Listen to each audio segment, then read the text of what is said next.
Goeiemôre. Ek hoop dat dit met jou goed gaan op hierdie Woensdagmôre. Nou, ek wonder baie keer wat is die ergste?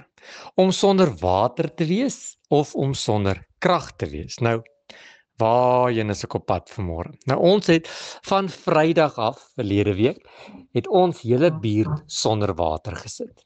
Een van die hoofpype wat die water toevoer na ons straat en na ons buurt het gebars en ja, nêrens en niemand kon die part kry en die pyp regmaak nie. Ek het later so moedeloos geraak want hulle bly fotootjies stuur van hoe die konstruksiemaatskappy besig is om hierdie pyp reg te maak en dan gebeur daar weer iets. Die pyp lek weer of die pyp kraak of ja, die beste van alles is hulle kon net nie hierdie pyp regkry nie. Dis asof dit die een na die ander ding was en so het ons gesit van Vrydag af en vandag nog steeds sonder water. Partykeer wonder ek wat die ergste sal wees, sonder water of sonder krag. Maar waarheen is ek vanmôre op pad? Jy weet natuurlik dat as daar nie water in jou buurt of in jou huis is nie, dat daar 'n sekere paar dinge agterweë gelaat moet word. Nou waarvan praat ek? Ek praat van skorrelgoed. Ja, jy sal eerder die toilet wil trek voordat jy die skorrelgoed was. En wasgoed. Wasgoed kan nie gewas word nie. So as ons in die aand in die water in die bad klim, dan sal ons so 'n paar goedjies uitspoel net om ons te red vir die volgende dag.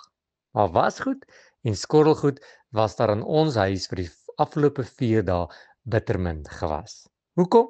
Want daar was nie water nie. En kom ek van gistermiddag by die huis en toe by die huis instap, toe's daar sulke bondeltjies wasgoed op die vloer. Swartes en wites en gekleurdes gereed vir wanneer die water sal aankom. En met baie moed het ons gehoor dat die water kom terug, maar ja, tot nou toe nog steeds niks. En toe ek om die hoek kom in die kombuis, toe staan daar hoopietjies skorrelgoed, glase bymekaar, borde bymekaar en al die skorrelgoed van die afgelope paar dae het opgehoop want die skorrelgoedwasser kan nie werk nie en ja, ons probeer so min as moontlik water gebruik sodat ons eerder kan bad en hare kan was en al die skeerwerk kan doen in plaas daarvan om water te mors. En terwyl al hierdie goed so ophoop hier om ons en ek sukkel om alles reg te kry en skoon te kry. Onthou ook 'n ou tannie wat ek geken het se woorde. Sy het gesê dat die Here se genade is verseker soos wasgoed en skorrelgoed. Hoekom? Want dit hou nooit op nie. Ek weet jy weet waarvan ek vanmôre praat. Jy het nou net die wasgoed gestryk en in die kas gehang en dan begin jy weer aantrek en oor 2 of 3 minute lê daar weer iets in die wasgoedmandjie. So alles jy kinders het, want hulle trek mos 3-4 keer aan per dag en die wasgoed hou nooit op nie. Of het nou net die skorrelgoed klaar gewas en die waspak is droog en netjies en die vatdoeke hang op die draad, dan moet ons eet en dan kom daar weer. En dit hou nooit op nie. Skorrelgoed en wasgoed hou maar net nooit op nie.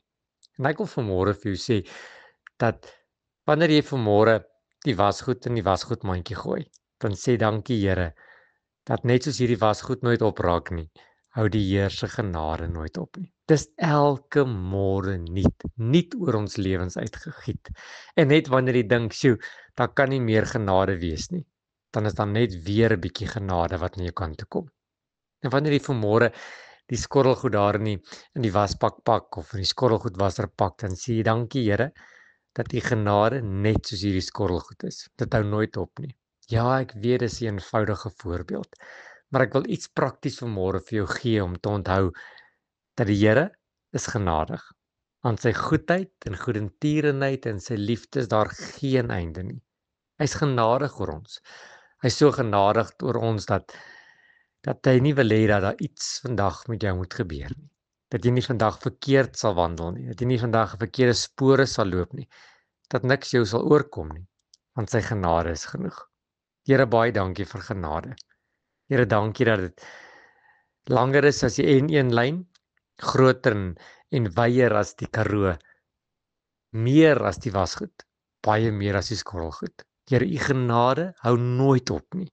Here, dankie vir genade wat ek so onverdiend uit u hand ontvang. Here, al wat ek het is genade en ek loof en ek prys u wonderlike naam vir genade. Amen.